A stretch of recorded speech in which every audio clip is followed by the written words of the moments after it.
কৃষ্ণ।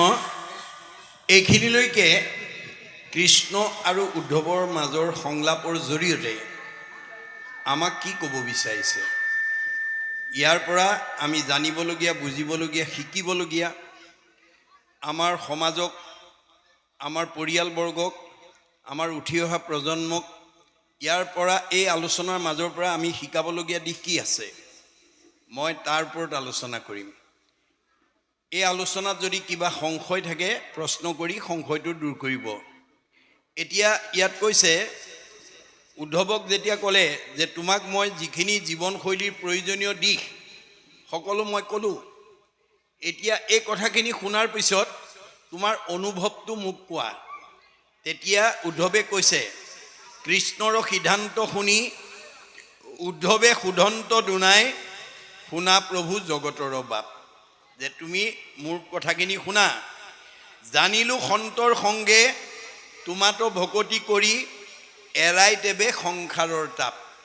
মই তোমাৰ এই তিনিটা জ্ঞানযোগ, কৰ্মযোগ, ভক্তিযোগৰ কথা শুনাৰ পিছত মোৰ এটা অনুভৱ হ'ল যে সাধুৰ সংগত আমি যদি ভক্তি কৰিব পাৰোঁ তেতিয়াহ'লে তোমাৰ সৃষ্ট তিনিটা তাপে আমাক প্ৰতিক্ৰিয়া কৰিব নোৱাৰিব।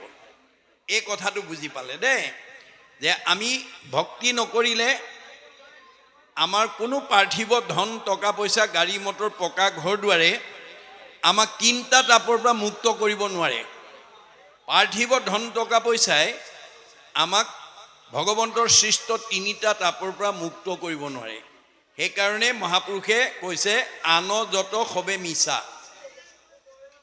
ভক্তিৰ অভাৱে আমি যেতিয়ালৈকে পাৰ্থিৱ সম্পদৰ লগত এই ভক্তি সম্পদটো যোগ কৰিব নোৱাৰিম তেতিয়ালৈকে আমি দুখ দুৰ্গতিৰ পৰা নিজক মুক্ত কৰিব নোৱাৰিম। এইটো প্ৰথম বুজি পাইছে। তাৰপিছত কৈছে, তোমাৰ সন্মত ইটো পৰম ভগতি পন্থ কেৱলে লোকৰ সাধৈ গতি।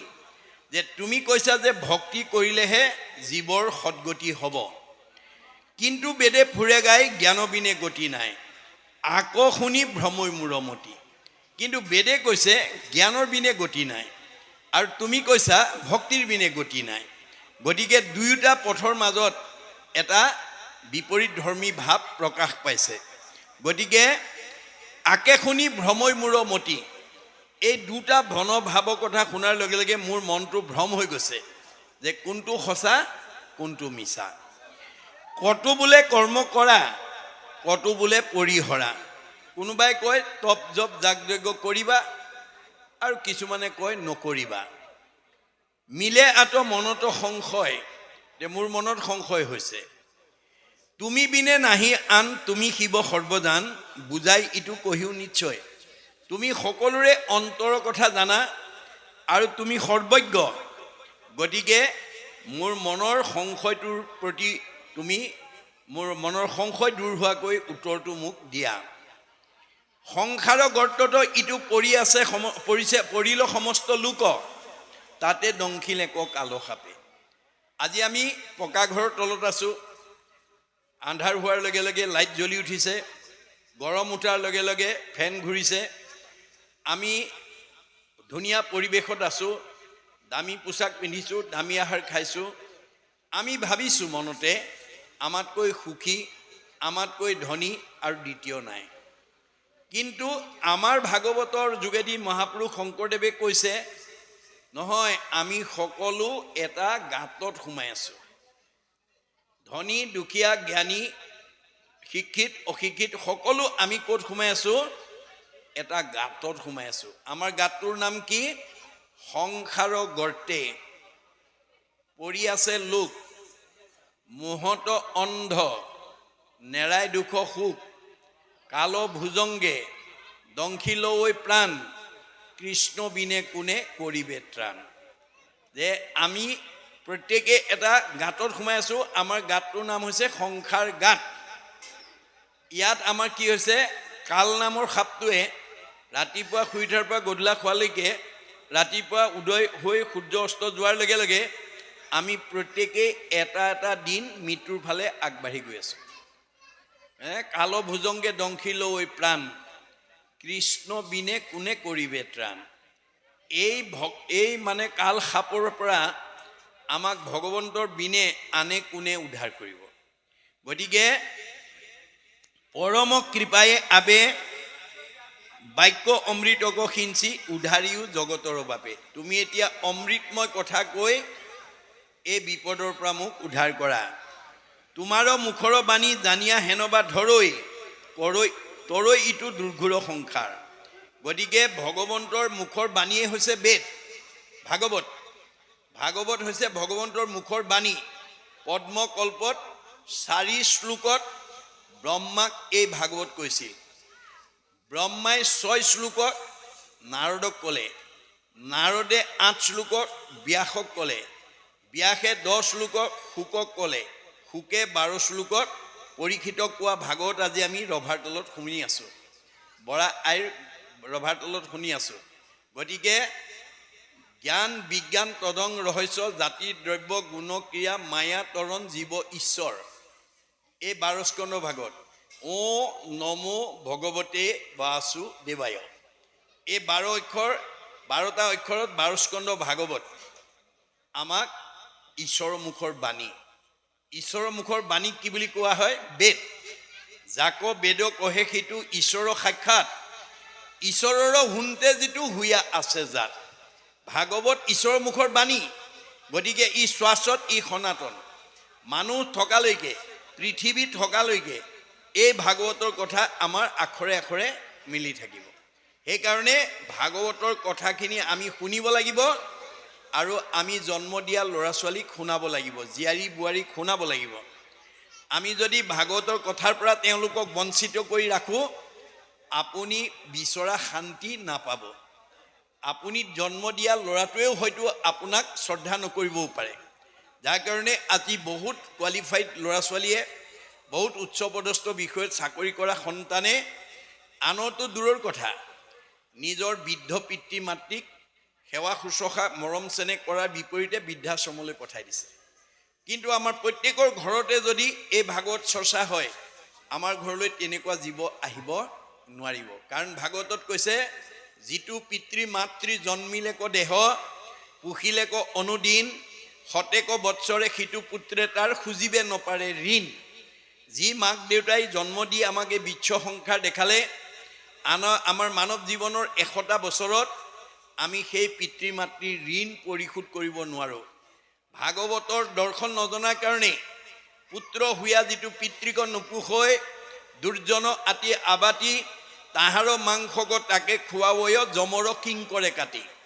কোনোবা ল'ৰা ছোৱালীয়ে যদি বৃদ্ধ বয়সত মাক বাপেকক সেৱা শুশ্ৰূষা মৰম চেনেহ কৰাৰ বিপৰীতে অনাদৰ কৰে, অনীহা কৰে, তেওঁলোক ইমান দুখৰ দোষী হ'ব, জম কিং কৰে তেওঁলোকৰ মাংস কাটি কাটি তেওঁলোকেই খুৱাব। অকল সিমানেই নহয়, বৃদ্ধ পিতৃ মাতৃ গুৰু বন্ধুজন নোপোষে পিতৃ পুত্ৰক নিশ্বাস কাঢ়ন্তে জীৱন্তে থাকন্তে জানিবা সিটো মৃতক। বৃদ্ধ পিতৃ মাতৃক অৱজ্ঞা কৰা, অনীহা কৰা সন্তান যদিও উশাহ নিশাহ লৈ জীয়াই আছে, তেওঁ জীয়াতে মৰা। মনত ৰাখিব, জীয়াতে মৰা। যাৰ কাৰণে বিশ্ব বিজেতা নেপোলিয়নক এদিন এজন ফ্ৰান্সবাসীয়ে গৈ সুধিছিল, নেপোলিয়ন, পৃথিৱীত তোমাৰ আটাইতকৈ মান্যবৰ লোক কোন? তেতিয়া নেপোলিয়নে উত্তৰত কি বুলি কৈছিল? I will give higher respect to my parents who have able to seen me in this beautiful world. যি পিতৃ মাতৃয়ে জন্ম দি মোক এই বিশ্বৰ সংসাৰ দেখালে, মানৱ জীৱনত তেওঁলোকতকৈ মান্যবৰ লোক আৰু দ্বিতীয় নাই। শংকৰদেৱে তাক আদি গুৰু পিতৃ মাতৃ বুলি কৈছে। আজি আমাৰ ভাগৱতৰ দৰ্শন নজনা বহুত ল'ৰা ছোৱালীয়ে মাক বাপেকক সেই মান্যতা নিদিয়ে। ফলত কি হ'ব? তেওঁলোক জীৱন্ততে মৰা আৰু জম কিং কৰে তেওঁলোকৰ মাংস কাটি কাটি তেওঁকে খুৱাব। এয়া ভগৱানে নিজৰ মুখেদি কোৱা কথা, মনত ৰাখিব। এই কথাবোৰ যেতিয়া আমি শুনিম জানিম, নিশ্চয় আমাৰ কোনো ল'ৰা ছোৱালীয়ে মাক বাপেকক তেনেকুৱা অৱজ্ঞা কৰিব নোৱাৰিব। যেতিয়া আমি প্ৰত্যেক ঘৰতে এনেকুৱা অনুষ্ঠান পাতি আমি শুনাম, আপোনালোকে জীয়াই থকালৈকে নেৰিব যে আমাৰ এনেকুৱা পৰিকল্পনা কৰিব যে মই ভাগৱত এনেকৈ বছৰি শক্তি অনুসৰি মই ক'ব বিচাৰোঁ যে দুদিনৰ ঠাইত এদিন কৰক, কিন্তু কৰি যাওক। কৰি গৈ এনেকুৱাকৈ পৰিকল্পনা কৰিব যে 25 বছৰত ভৰি দিলে মই এই ভাগৱত ব্যাখ্যা অনুষ্ঠান জাক জমকতাৰে ৰূপালী জয়ন্তী পাতিম। 50 বছৰত ভৰি দিলে মই সোণালী জয়ন্তী পাতিম। 60 বছৰত ভৰি দিলে মই জাক জমকতাৰে হীৰক জয়ন্তী পাতিম। 75 বছৰত ভৰি দিলে মহাৰজত জয়ন্তী পাতিম। আৰু 100 বছৰত ধৰি দিলে মই শতবাৰ্ষিকী পালিম। এই পৰিকল্পনাৰে আপুনি যদি আগুৱাই নিব পাৰে, হয়তো আপোনাক কালে 100 বছৰলৈকে নাৰাখিবও পাৰে, কিন্তু আপুনি যে গাঁওখনত, আপুনি যে ঘৰখনত, আপুনি যে পৰিয়ালটোত এনেকুৱা এটা পবিত্ৰ অনুষ্ঠান প্ৰতিষ্ঠা কৰি থৈ গ'ল, তাৰ কাৰণে আপুনি মৰাৰ পিছতো অমৰ হৈ থাকিব।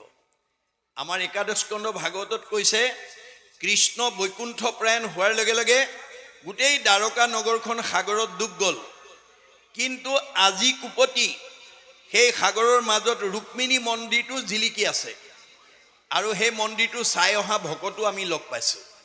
কিন্তু গুৰুজনৰ দৰ্শন, বেদৰ দৰ্শন, যে আমি এতিয়া সাগৰৰ মাজৰ ৰুক্মিণী মন্দিৰ বিচাৰি ফুৰিলে নহ'ব। আমি এইখন গাঁৱত জন্মগ্ৰহণ কৰি গাঁওখনৰ কাৰণে, সমাজখনৰ কাৰণে, উঠি অহা প্ৰজন্মৰ কাৰণে, অনুষ্ঠানৰ কাৰণে, প্ৰতিষ্ঠানৰ কাৰণে, দহৰ উপকাৰৰ কাৰণে আপুনি কি ভাল কাম কৰি থৈ গ'ল? সেই ভাল কামেই হ'ব আপোনাৰ ৰুক্মিণী মন্দিৰ। দেহ দ্বাৰকা, কাল সাগৰ। এই আমাৰ দেহবিলাকক দ্বাৰকা বুলি কৈছে, কালক সাগৰ বুলি কৈছে। এই কাল সাগৰত এদিন আমাৰ দেহ দ্বাৰকা বিলুপ্তি হৈ যাব, কিন্তু আমি ইয়াত জন্মগ্ৰহণ কৰি এৰি থৈ যোৱা সৎ আদৰ্শই আমাক চিৰ সজীৱ কৰি ৰাখিব। আজি শংকৰ মাধৱ কায়িকভাৱে আমাৰ মাজত নাই, মহাত্মা গান্ধী নাই, জ্যোতিপ্ৰসাদ আগৰৱালা নাই, বিষ্ণু ৰাভা নাই, সুধাকণ্ঠ ভূপেন হাজৰিকা নাই, এতিয়া আমাৰ ৰিচেণ্ট আমাৰ জুবিন গাৰ্গো নাই। কায়িকভাৱে নাই, কিন্তু তেওঁলোকে সমাজৰ কাৰণে, দহৰ উপকাৰৰ কাৰণে যি অৱদান দি থৈ গ'ল, সেই অৱদানে চিৰ সজীৱ কৰি ৰাখিব। গতিকে আমাৰ প্ৰত্যেকখন গৃহস্থীয়ে তেনেকুৱা পৰিকল্পনা ল'ব যে মই জীয়াই থকালৈকে মই আৰ্জিত অৰ্থৰে শক্তি অনুসৰি, আজি বৰা আইৰ অৱস্থা ভাল, বহুত ভকত মাতিছে, কাৰোবাৰ ইমান নাই, কম মাতক, কিন্তু তাকে আপুনি দিল খুচি অন্তৰ শুদ্ধকৈ আপুনি অনুষ্ঠিত কৰক।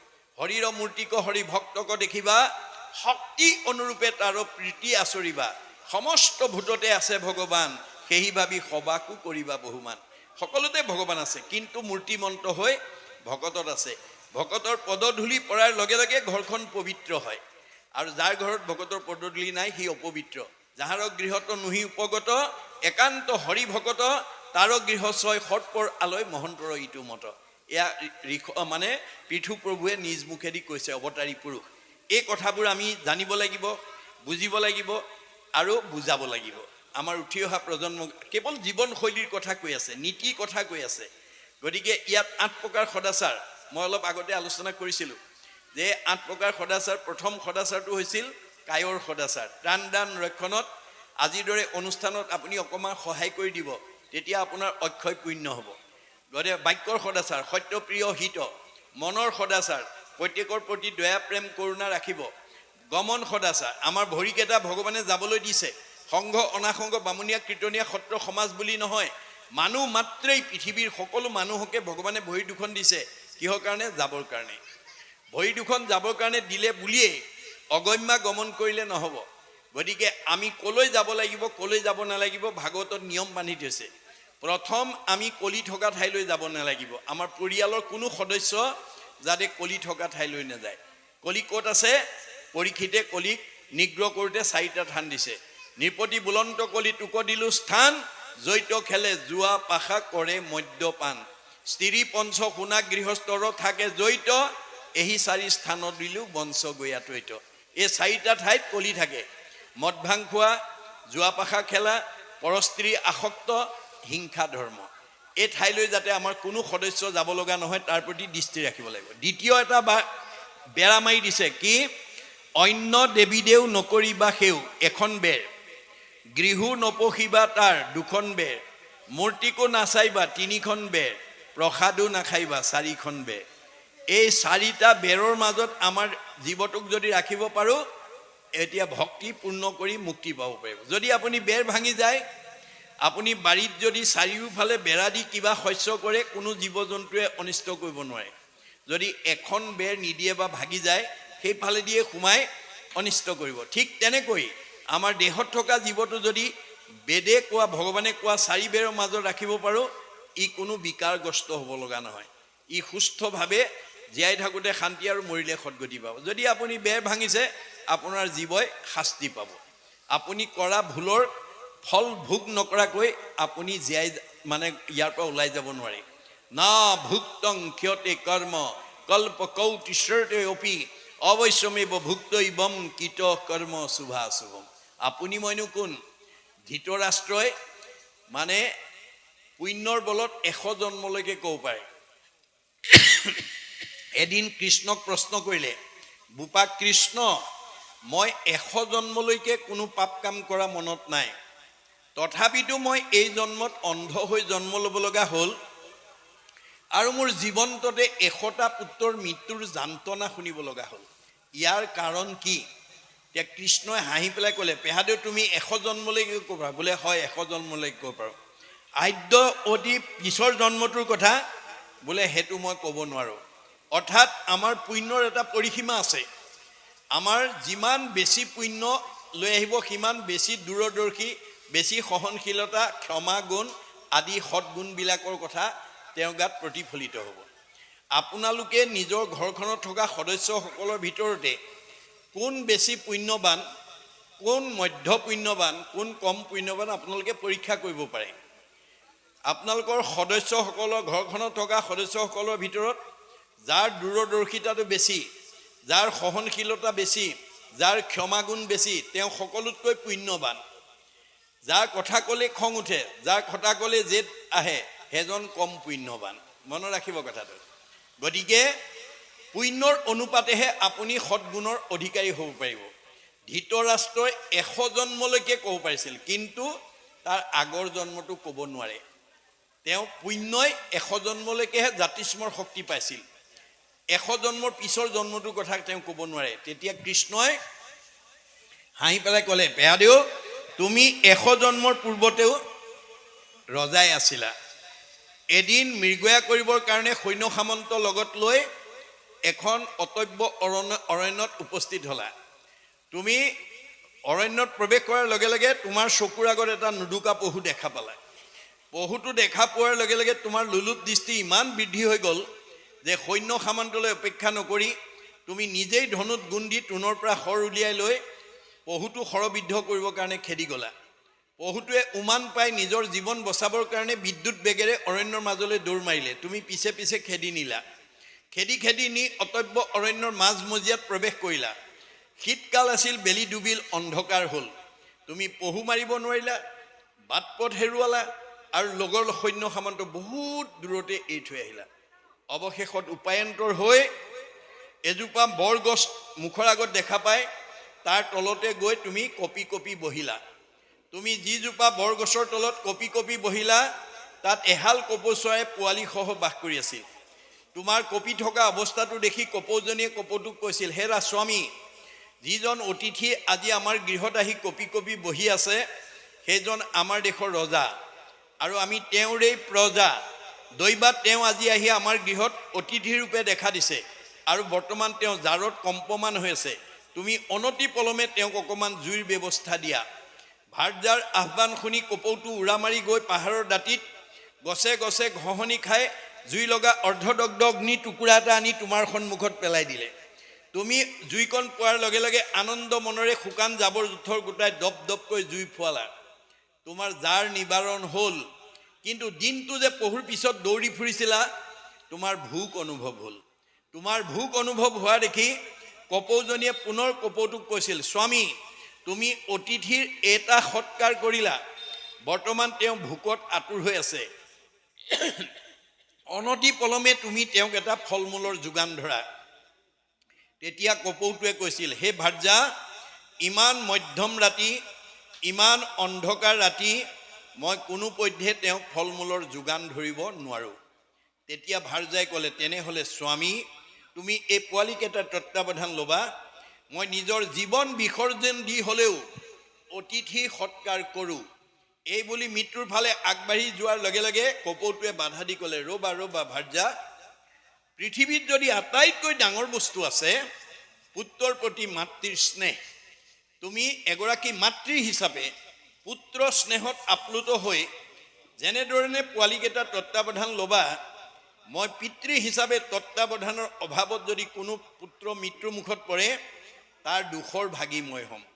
গতিকে তুমিয়ে পোৱালীকেইটা তত্বাৱধানৰ দায়িত্ব পুনৰ গ্ৰহণ কৰা, আৰু তোমাৰ কথা ৰাখি মই নিজৰ জীৱন বিসৰ্জন দি অতিথি সৎকাৰ কৰোঁ।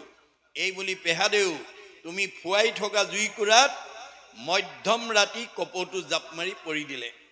তুমি থাপ মাৰি দৌকাত ধৰি উঠাই আনি মনতে ভাবিলা, ইমান মধ্যম ৰাতি যেতিয়া এটা কপৌ চৰাই আছে, ইয়াত নিশ্চয় আৰু বহুত কপৌ চৰাই আছে। তোমাৰ বিয়াত সুলভ মনোভাৱটো জাগ্ৰত হৈ গ'ল, আৰু মনতে ভাবিলা ইয়াক যদি এৰি দিয়া যায় পলাব। তোনৰ পৰা এডাল শৰ উলিয়াই লৈ সেই কুৰা জুইৰ কাষতে দুইটা চকু মাটিত খালি শীত হৈ তুমি গছত আৰোহণ কৰিলা। তোমাৰ আৰোহণ কৰা দেখি কপৌজনী উৰা মাৰি পলাল, আৰু তাত গৈ দেখিলা 100টা পোৱালি আছে। 100টা পোৱালি নমাই লৈ আহিলা, আনি পিতৃৰ জীৱন্ত অৱস্থাত সেই কুৰা জুইতে এটা এটাকৈ পুৰি উদৰস্ত কৰিলা, আৰু অৱশেষত সেই পিতৃকো সেই কুৰা জুইতে পুৰি উদৰস্ত কৰিলা।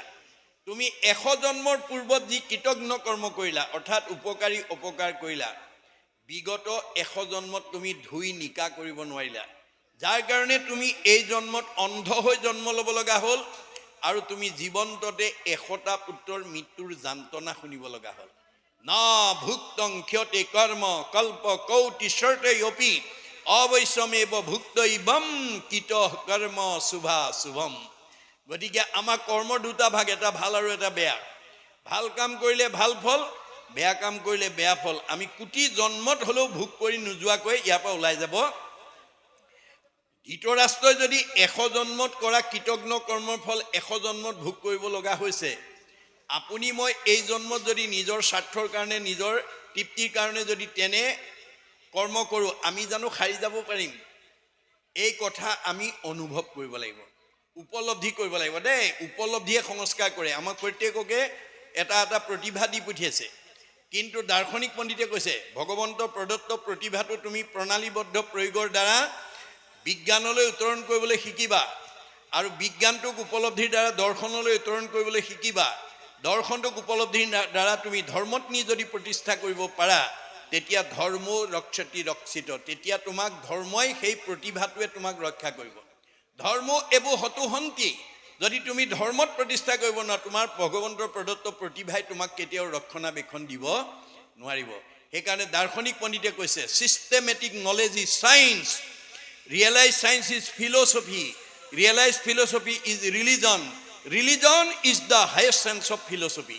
প্ৰণালীবদ্ধ জ্ঞানক বিজ্ঞান বুলি কৈছে। বিজ্ঞানটোক যেতিয়া অনুভৱ কৰিব দৰ্শন, দৰ্শনটোক যেতিয়া অনুভৱ কৰিব ধৰ্ম, ধৰ্মতকৈ আৰু শ্ৰেষ্ঠ দৰ্শন দ্বিতীয় নাই। শংকৰদেৱে এটা বাক্যৰে বুজাই দিছে, যতেক দেখা খোজ সমুদায় হস্তিৰ খোজত সবে লুকায়, এহিমতে যত বিশ্ব সমস্ত কৃষ্ণতে জানা সবে যাই অস্ত। প্ৰকৃতি জগতত যিমানবিলাক জীৱ জন্তু আছে, সকলো জন্তুৰ খোজ হাতীৰ খোজত লুকাই যায়। হাতীৰ খোজতকৈ আৰু ডাঙৰ খোজ একো প্ৰাণীৰে নাই। এই পৃথিৱীত যিমান ডাঙৰ মানুহ আছে, ৰাষ্ট্ৰপতিও কৃষ্ণতে বিলীন হ'ব লাগিব, সাধাৰণ নাগৰিকো কৃষ্ণতে বিলীন হ'ব লাগিব, MLA মিনিষ্টাৰো কৃষ্ণতে বিলীন হ'ব লাগিব, ঠেলাৱালা ৰিক্সাৱালাও কৃষ্ণতে বিলীন হ'ব লাগিব। আপোনালোকৰ গাঁওখনৰ ধনী মানুহজনো কৃষ্ণতে বিলীন হ'ব লাগিব, দুখীয়া মানুহজনো কৃষ্ণতে বিলীন হৈ যাব। কৃষ্ণৰ ব্যতিৰেকে আৰু দ্বিতীয় নাই। সেইকাৰণে গুৰুজনে কৈছে কৃষ্ণক পুজিলে পূজা সমস্তৰে হয়, পৃথকে পুজিলে পূজা কেহু নলয়। আমি এতিয়া ভাগৱত শুনি কৃষ্ণক আমি আমাৰ ঘৰত ৰাখিব লাগিব, আৰু কৃষ্ণক সন্তুষ্ট কৰিব লাগিব। কৃষ্ণক ক'ত সন্তুষ্ট হয়? যিটো নামলৈ হৰি তাৰ হয় ইহিটো ৰহস্যবৰে। গতিকে যোনে ঈশ্বৰৰ নাম লয় তেওঁ তাতে সন্তুষ্ট হৈ থাকে। গতিকে যিজনৰ অতিপীড়িত তুষ্ট হ'ব দেও, জানিবা সিজন পিতৃ একক কৃষ্ণ দেও। যিজন সন্তুষ্ট হ'লে 33 কোটি দেৱতা সন্তুষ্ট হৈ যায়, সেইজনেই হৈছে কৃষ্ণ। তেওঁ আমাৰ সকলোৰে পিতৃ।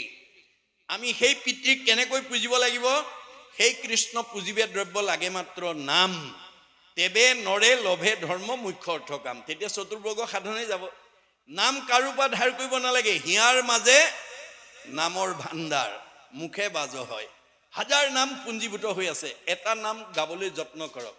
দাৰ্শনিক পণ্ডিতে কৈছে, sing of Hari which is from in heart, no other virtue is greater than নাম sword। হাজাৰটা নামৰ পৰা এটা নাম যাৰ মুখেদি ওলাব, তাতকৈ আৰু পুণ্য দ্বিতীয় নাই বুলি কৈছে।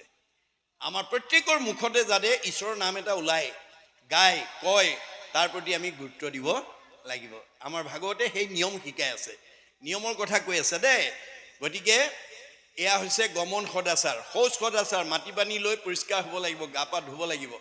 স্নান সদাচাৰ, অকল ঢল ঢলকৈ পানী ঢালি গা ধুলেই নহ'ব, গা ধুই থাকোঁতে ঈশ্বৰৰ নাম লৈ থাকিব লাগিব। জয় গুৰু শংকৰ সৰ্বগুণাকৰ যা কেৰি নাহিকে উপাম, তুহাৰী চৰণে ৰেণু শতকোটি বাৰ এক কৰোহু প্ৰণাম।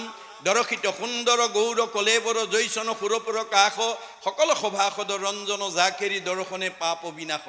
আপুনি মানে গুৰু বন্দনা, দেও বন্দনা, গুণমালা, ঘোষা, কীৰ্তন, বৰগীত যি আছে আপুনি গাই থাকক, বাহিৰো শুদ্ধ হ'ব, ভিতৰো শুদ্ধ হ'ব। আৰু সকলো পবিত্ৰতাৰ ভিতৰত মনুসংগীতাত কৈছে, সৰ্বেশাম এব চৌচা নাম অৰ্থ চৌচম পৰম শ্ৰীমিতম। সকলো পবিত্ৰতাৰ ভিতৰত অৰ্থ পবিত্ৰতা সৰ্বশ্ৰেষ্ঠ। আজি আমাৰ বহুত মানুহক অৰ্থৰ লালসাই বিপদগামী কৰি দিয়ে। বহুত উচ্চপদস্থ বিষয়ত চাকৰি কৰা বহুত মানে কোৱালিফাইড মানুহ আজি অৰ্থৰ মানে অপবিত্ৰতাই ৰঙাঘৰৰ অতিথি কৰি থৈছে, মানে চাকৰিৰ পৰা নিলম্বন হৈছে। কিয়? ভগৱানে দিয়াটোত তেওঁ সন্তুষ্ট নহয়, ভগৱানে দিয়াটোত সন্তুষ্ট নহয়। আমাৰ আচলতে ভগৱানে যিটো দিছে পূৰ্ব কৰ্মৰ ফলে য'ত ৰাখিছে, যি কৰিব দিছে ভক্তিৰ দ্বাৰা, তাতেই সন্তুষ্ট থাকি সুখে দুখে মুখে জনো চাৰে ৰাম নাম। আমি সকলো সময়তে ঈশ্বৰৰ নাম ল'লে আমাৰ তেজ, শক্তি, বল, পৰমায়ুস বাঢ়ি যাব। আৰু সেইটো যদি আমি কৰিব নোৱাৰোঁ, নিজৰ ভৰিত নিজে কুঠাৰ মৰা হ'ব। যাৰ কাৰণে দাৰ্শনিক পণ্ডিতে কৈছে, we must concentrate as much as we get from God. ভগৱানে আমাক যি দিছে আমি তাতেই আত্মসন্তুষ্টি থাকিবলৈ শিকিব লাগে। আজি বহুতে সেই জ্ঞানটো নোহোৱাৰ কাৰণে অৰ্থ ভগৱানে দিয়াত সন্তুষ্ট নহয়, নিজাববীয়াকৈ অন্যায় কৰি, অধৰ্ম কৰি, কাৰোবাক ঠগ প্ৰবঞ্চনা কৰি বেছি ধনী আৰু সুখী হ'বলৈ গৈ ৰঙাঘৰৰ অতিথি হ'ব লগা হৈছে, চাকৰিৰ পৰা নিলম্বন হ'ব লগা হৈছে। সেইকাৰণে গুৰুজনে আমাক সৰল ভাষাত কৈছে, যত দিব্য ঘৰ বাৰী বস্ত্ৰ অলংকাৰ, সবেও নুপুৰে মন একলোভিয়াৰ। যাৰ মনটো লোভৰ বলি হৈ যাব, লগত নিব নোৱাৰে ধন সম্পত্তি, মান সন্মানৰ প্ৰতি যাৰ মনটো ধাৱবান হ'ব, নেৰিবেক ধনে ধানে মানে এশকতি, নাপাইবে উদ্ধাৰ সখী যাইবে অধুগতি। গতিকে আমি লগত নিব নোৱাৰা ধন সম্পত্তিৰ কাৰণে যদি বাসনা কৰি যাওঁ, বাসনাত বাধা পৰিলে খং উঠিব, খং উঠিলে মোহগ্ৰস্ত হ'ব, মোহগ্ৰস্ত হ'লে স্মৃতি নষ্ট হ'ব, স্মৃতি নষ্ট হ'লে বুদ্ধি নষ্ট হ'ব, আৰু বুদ্ধি নষ্ট হ'লে পথ বাচিব নোৱাৰি 84 নৰকত যাব লাগিব। এই দৰ্শন দি আছে। এই কথাবিলাক আমি ভাগৱতৰ পৰা বুটলি লৈ আমি বিলাই দিব লাগিব। উঠি অহা প্ৰজন্মক, পৰিয়ালক, প্ৰথমতে নিজৰ পৰিয়ালটো, তাৰপিছত ওচৰ চুবুৰীয়া, তাৰপিছত সমাজক আপুনি আগুৱাই লৈ যাওক। আপোনাৰ ভগৱানে দিয়া প্ৰতিভাটো যেতিয়া ভগৱানৰ কামত ব্যৱহাৰ কৰিব, তেতিয়া য দদাতি স্বপ্ৰাপ্নতি। আপুনি ধনীৰো ধনী পৰম ধনী, সুখীৰো সুখী পৰম সুখী, সম্পদৰো সম্পদ পৰম সম্পদ, আনন্দৰো আনন্দ ব্ৰহ্মানন্দৰ পথলৈকে আগবাঢ়ি গৈ থাকিব। নিমি ৰজাই কৈছে নৱসিদ্ধই, শুনা ৰাজা, যিটো মহামোহে অন্ধ প্ৰায়, পুত্ৰ দ্বাৰা বিষয়তে আকুল সদায়, কদাচিতো তাসম্বাৰ নুগুচয় ভয়, কৃষ্ণ পদাম বুজে যেবে সেৱা নকৰয়। আপুনি যেতিয়ালৈকে ঈশ্বৰৰ সেৱা ভক্তি নকৰিব, আপোনাৰ মনটো কেতিয়াও আত্মসন্তুষ্টি থাকিব নোৱাৰিব। কৃষ্ণ পদ সেৱাতেহে গুচে ভৱ দুখ, আকেশে বুলিও ৰাজা আত্যন্তিক সুখ। আপুনি সমস্ত ঈশ্বৰ অৰ্পণ কৰি কৰক, মই কৰিছোঁ বুলি নাভাবিব। যত ধৰ্ম কৰ্ম কৰা কৃষ্ণত অৰ্পণ, তেবে অপ্ৰয়াসে সিজিবেক প্ৰয়োজন। মই কৰিছোঁ বুলি ভাবিলে অহংকাৰ হ'ব। সমস্ত কৰ্মক মই কৰোঁ বুলি মানে অহংকাৰৰ বুলি তাক জানিবা। আপুনি যদি মই কৰিছোঁ বুলি ভাবি কৰ্ম কৰে, যশোদাৰ নিচিনা হ'ব।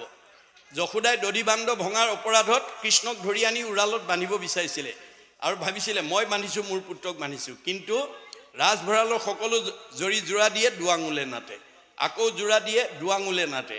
তাৰমানে কি বুজাইছে? যি মুহূৰ্তলৈকে মানে যশোদাই মই বান্ধিছোঁ, মোৰ পুত্ৰ বান্ধিছোঁ বুলি ভাবি আছিল, তেতিয়ালৈকে ভগৱন্তই বান্ধ দিয়া নাছিল। গতিকে মই মোৰ অহংকাৰ এৰি আমি নিমিত্ৰ, তুমি কৰিছা, যত ধৰ্ম কৰ্ম কৰা কৃষ্ণৰ ওপৰত। পকা ঘৰ বনাইছে ঈশ্বৰে কৃপা, গাড়ী কিনিছে ভগৱন্তৰ অৱদান, সুন্দৰী ভাৰ্যা প্ৰভুৰ কৃপা, সুন্দৰ স্বামী, সুন্দৰ পুত্ৰ, সুন্দৰ ভাৰ্যা, তেওঁৰ যতেক সুকীৰ্তি কৃষ্ণত অৰ্পিব, লয়া উপদেশ মাধৱক ভজিব।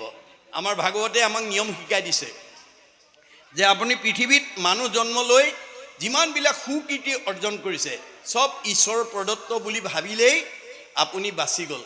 কিন্তু আমি এতিয়া কি কৰোঁ? পকা ঘৰ মই বনাইছোঁ, গাড়ী মই কিনিছোঁ, ভাৰ্যা মোৰ, পুত্ৰ মোৰ, স্বামী মোৰ, কিন্তু যদি এটা মাৰি নিয়ে ঈশ্বৰে মাৰিলে বুলি কয়। গাড়ীখন লাইনত গৈ যদি এক্সিডেণ্ট হয় প্ৰভুৱে কৰিলে বুলি কয়। আমাৰ এতিয়া ওলোটা হৈ আছোঁ দেই, আমি বেন হৈ আছোঁ, বেকা হৈ আছোঁ। আমি পোন হ'ব লাগিব, আমি কুজা হৈ আছোঁ, ৰিজু হ'ব লাগিব। আমাৰ ভাগৱতে ৰিজু হোৱাৰ পথ দিছে। সেই দিনালৈকে কংসৰ কপালত চন্দনৰ ফুট পিন্ধা কুজিজনী কুজা হৈ আছিলে, সৰিন্ধি কুজি। কেইটা কুজা আছিল? 3টা, মনত ৰাখিব। সৰিন্ধিৰ কুজ 3টা। কি কি? সত, ৰজ, তম। আপুনি কাহিনীটো পঢ়ি সিমানতে সীমাবদ্ধ কৰিলে নহ'ব, নিজক সোধক ময়ো কুজা হৈ আছোঁ নেকি বাৰু? মই যদি সত, ৰজ, তম গুণত আছোঁ, ময়ো কুজা হৈ আছোঁ। মই যদি লগত নিব নোৱাৰা ধন সম্পত্তি, মান সন্মান, সম্পদক যদি প্ৰাধান্য দি আছোঁ, ময়ো কংসই হৈ আছোঁ, ময়ো অজ্ঞানীয়ে হৈ আছোঁ। কংস হৈছে অজ্ঞান আৰু অহংকাৰৰ প্ৰতীক, যাৰ কাৰণে নাৰদে তেওঁক সম্বোধন কৰিছে কি বুলি? সোণ হেৰ অজ্ঞানী কংস, তই যাক আপোন বুলি ভাবিছ সি তোৰ মহাশত্ৰু। তই কৃষ্ণৰ পৰম ব্ৰহ্মৰ বিৰোধ কৰিছ। আৰু সৈন্যসকল তোৰ অনুচৰবিলাকে আহি কৈছে মহাৰাজ আদেশ কৰা, এই মাত্ৰ তোমাৰ শত্ৰুক নিধন কৰি আহিম। কংস অজ্ঞানীৰ কাৰণে ভাবিলে এওঁলোকে মোৰ শত্ৰুৰ বিৰুদ্ধে সহযোগ কৰিছে, এওঁলোকতকৈ আৰু মিত্ৰ নাই। কিন্তু কি হ'ব? কংসৰ পাঞ্চনি পাই যত দৈত্য আহে, তুমি অগণিত যেন পুৰি মৰে জাখে। তোমাৰ আদেশত যিমানবিলাক কৃষ্ণৰ বিৰোধ কৰিবলৈ গ'ল চব জুইত ছগা পৰাৰ দৰে মৃত্যু খাব দিয়ে। এদিন তুমিও সেই কুৰা জুইকেৰে জাহ যাব লাগিব। এই তথ্য দি আছে দেই। গতিকে আমি পূজাটো ৰিজু হ'ব লাগিব। আমিও 3 গুণতে আছোঁ। আজি ঠাইলৈ আহিব লাগিব। তুমি প্ৰভু নিৰ্গুণ, গুণৰ সীমা নাই, নিৰ্গুণ হৈ জীৱ সুহি গুণ গায়। আজি এই ঠাইলৈকে যেতিয়ালৈকে আমাৰ জীৱটো নাহিব আমি পূজা হৈয়ে থাকিম। সেইকাৰণে উদ্ধৱত কৈছে মূৰ কথা যথাৰ্থ নিৰ্গুণ সেহি স্থান, ঈশ্বৰক জানিলে নিৰ্গুণ হোৱে জ্ঞান। বুলিয় নিৰ্গুণ শ্ৰদ্ধা মুহুৰ সেৱাৰ, নিৰ্গুণ স্থানক পাবে ভকতে আমাৰ। আজি আপোনালোক ভকত হৈ আছে আৰু গুণময় লীলা শুনাৰ লগে লগে নিৰ্গুণ হৈ যাব, কুচটো পোনা হৈ যাব দেই, ৰিজু হৈ যাব। তাৰমানে যিদিনাখনেই কৃষ্ণ কপালত চন্দনৰ ফুট লগালে থুতৰিত ধৰাৰ লগে লগে ৰিজু হৈ গ'ল, বেন পিঠু হৈ গ'ল, পোন হৈ গ'ল। গতিকে বেন মানে আমাৰ ঈশ্বৰ বিৰোধী ভাৱ, ঈশ্বৰ বিমুখী ভাৱ, ভক্তি বিমুখী ভাৱবিলাকেই বেন। বাহিৰত কিন্তু এজন ৰজা হিচাপে সজাইছে। কৃষ্ণই বাল্যকালতে বহুত অসুৰ মাৰিছে। কিয়? যদি তেওঁ সৰু কালতে সেই অসুৰবিলাকক মাৰি নলয় 7-8 বছৰ বয়সত তেওঁ গোপীসকলৰ লগত মহাৰাস কৰিব নোৱাৰিব। গতিকে গোপীসকলৰ লগত যেতিয়া কৃষ্ণই মহাৰাস কৰিছিল তেতিয়া তেওঁৰ বয়স আছিল 7-8 বছৰ। সেইকাৰণে অনংগ কেলি বুলি কোৱা হয়। তাৰমানে এই কথাটোৱে আমাক কি শিকাইছে? যে আমি ল'ৰা ছোৱালীবিলাকৰ জন্মগত যিবোৰ বেয়া গুণ আছে আমি সৰুৰ পৰাই তাক মাৰিব লাগিব। মৰা মানে সংস্কাৰ। এইবিলাক বাহিৰত অসুৰ সজাইছে, আচলতে আসুৰিক প্ৰবৃত্তিবিলাক। আমাৰ জন্মগতভাৱে কিছুমান আসুৰিক প্ৰবৃত্তি থাকে। সেই প্ৰবৃত্তিবিলাকক যেতিয়ালৈকে সৎসংগৰ জৰিয়তে মাৰি পেলোৱা নহ'ব তেতিয়ালৈকে আপুনি বিচৰা শান্তিটো নাপাব। সেইকাৰণে গুৰুজনৰ দিনত এজন আতা পুৰুষে আমাৰ ফকৰাৰ যোগেদি আমাক কৈছিল, ব্ৰহ্মাক মাৰিবা, বিষ্ণুক মাৰিবা, ৰুদ্ৰক নিদিবা ঠাই, মহা মহন্ত আহিলে কোবাই মাৰিবা, তেহে ভকতি পায়। ব্ৰহ্মাক মাৰিবা মানে ৰজগুণ মাৰিব, অৰ্থাৎ সংস্কাৰ কৰিব লাগিব। তমগুণ মানে ৰুদ্ৰ মানে তমগুণ মাৰিব লাগিব, আৰু বিষ্ণু মানে সতগুণ মাৰিব লাগিব। এই 3টা গুণ মৰা মানে সংস্কাৰ হ'ব লাগিব। তেতিয়া আপুনি নিৰ্গুণ হৈ যাব, তেতিয়া আপোনাৰ জীৱই গতি পাব। গতিকে ভাগৱত নুশুনা জীৱ কুজাই হৈ থাকিব। মনত ৰাখিব, কুজা হৈ থাকিব, সি ঘূৰিয়ে থাকিব লাগিব। এই 3টা লেয়াৰৰ ভিতৰত সি ঘূৰি থাকিব লাগিব। গতিকে আমি প্ৰত্যেকখন ঘৰতে, প্ৰত্যেকটো নামঘৰতে আমি বছৰত যাতে এবাৰ সামূহিকভাৱে হওক ব্যক্তিগতভাৱে হওক আমি এই অনুষ্ঠানৰ জৰিয়তে আমি উঠি অহা প্ৰজন্মক আমি কি কৰিব লাগিব আধ্যাত্মিকমুখী নৈতিক আদৰ্শৰে অনুপ্ৰাণিত কৰিব লাগিব যেতিয়ালৈকে নৈতিক আৰু আধ্যাত্মিক জ্ঞান নাথাকিব পুথিগত জ্ঞানে আমাক কেতিয়াও প্ৰকৃত মানৱ সম্পদ হিচাপে গঢ়ি তুলিব নোৱাৰে